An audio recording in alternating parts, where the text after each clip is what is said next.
In the last presentation, we understood the basics of Euler's torsion function. Euler's torsion function is also called as phi function, and in the last presentation, we understood how to compute the phi of n.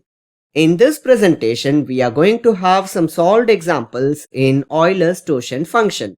Let's see the outcomes first. Upon the completion of the session, the learner will be able to, outcome number 1, we will understand the Euler's torsion function, which is also referred as phi function, and outcome number 2, we are going to understand how to find phi of n using formulas. In the last presentation, we did phi of n calculation manually, but this manual approach will not work when the number is big. In other words, this manual approach will not work if n is a bigger number. So we need to find some shortcuts in order to find out the value of phi of n. And that's what the main objective of today's presentation. Let's see the formulas now.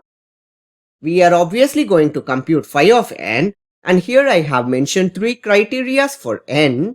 This n is a prime number, this n is a product of 2 prime numbers, or this n is a composite number but not product of 2 prime numbers.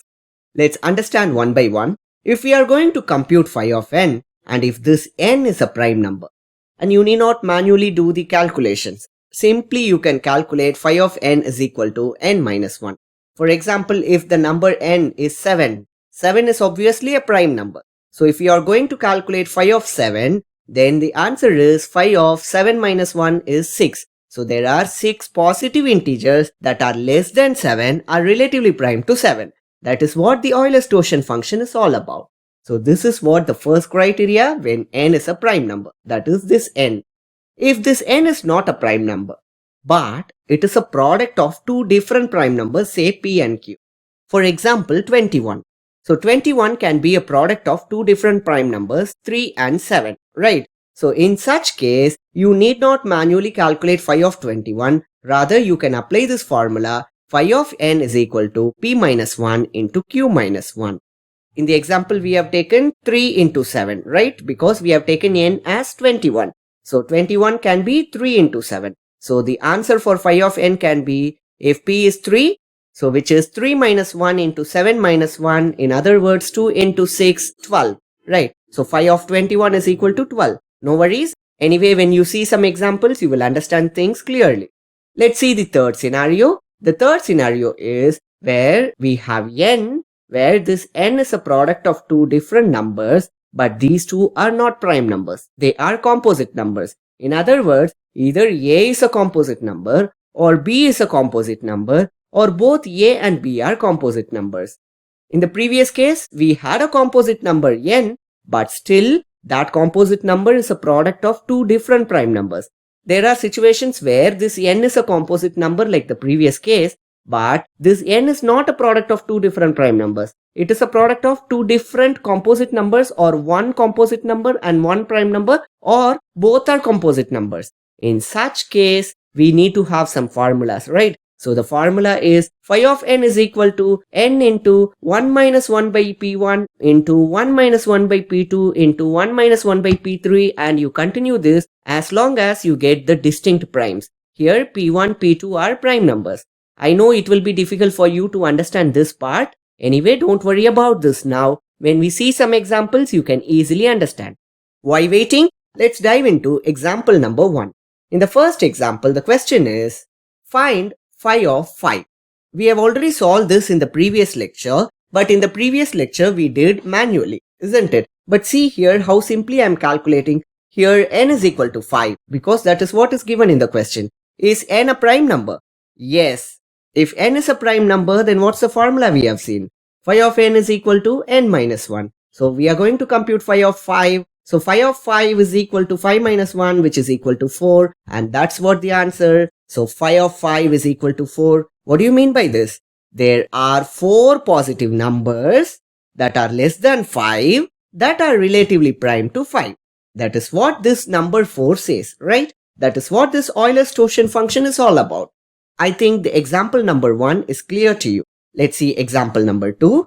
In example number 2, we are going to find phi of 31.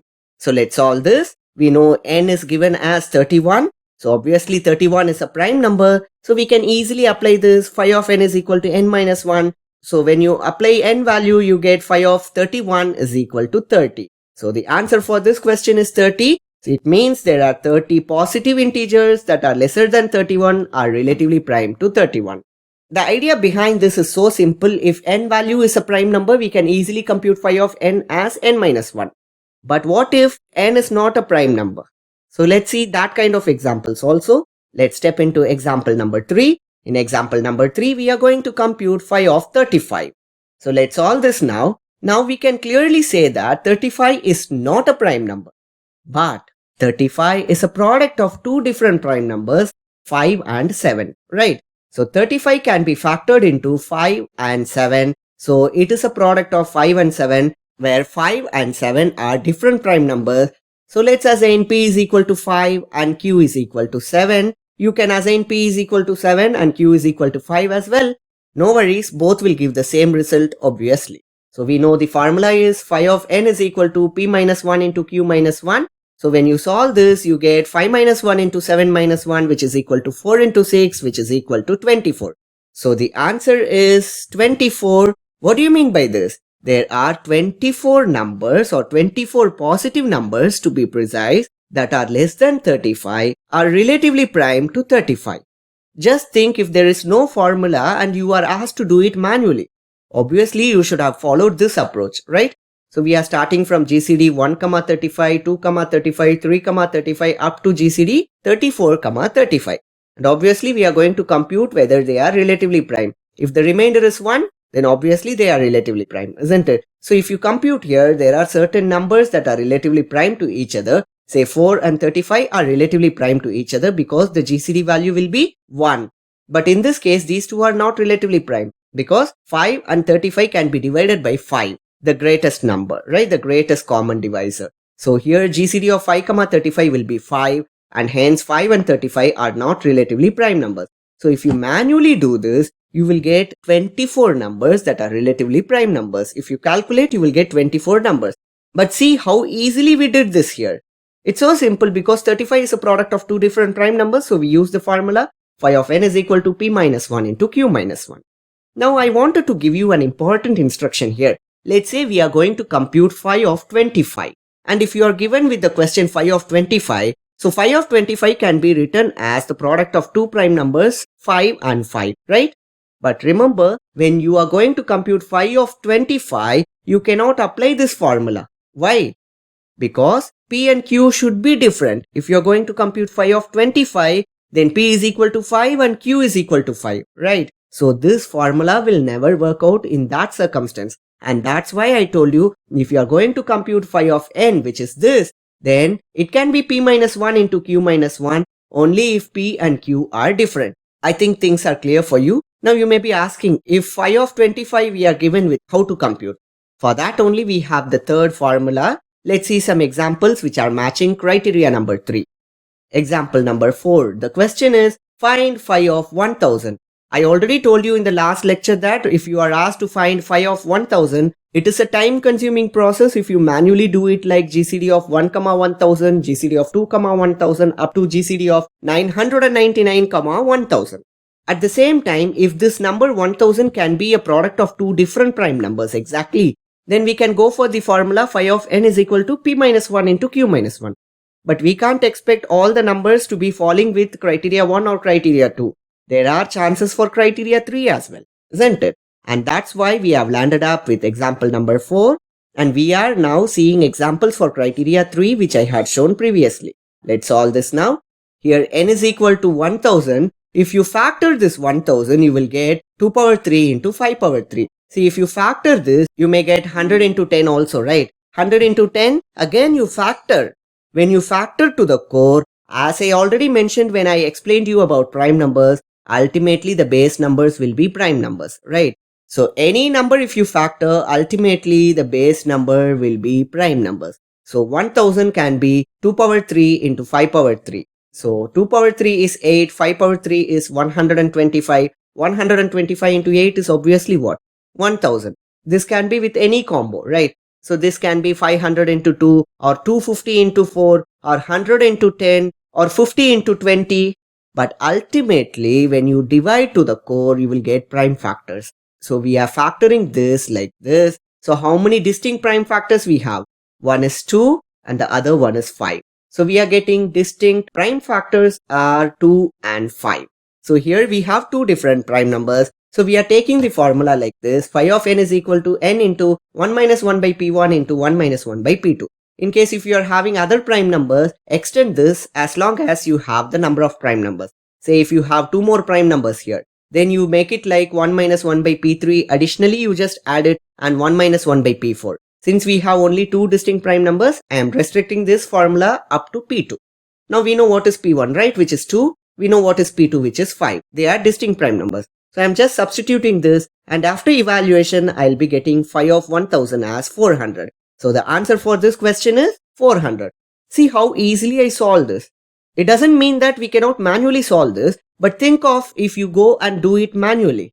It's obviously time consuming, but we got that there are 400 positive integers that are less than 1000 are relatively prime to 1000. How easily we obtain this? Let's see one more example. Example number 5, which is finding phi of 7000. So here n is given as 7000, right? This 7000 can be written as 2 power 3 into 5 power 3 into 7 power 1. So obviously we have distinct prime numbers as 2, 5 and 7. You need to add one more prime number here in the formula, which is phi of n is equal to n into 1 minus 1 by p1 into 1 minus 1 by p2 into 1 minus 1 by p3. We have only 3 distinct prime numbers. Now let's solve this now. So when you apply p1 as 2, p2 as 5 and p3 as 7, after simplification, we get the final result as 2400. So the final answer for this question is 2400. It means there are 2400 positive integers that are less than 7000 that are relatively prime to 7000.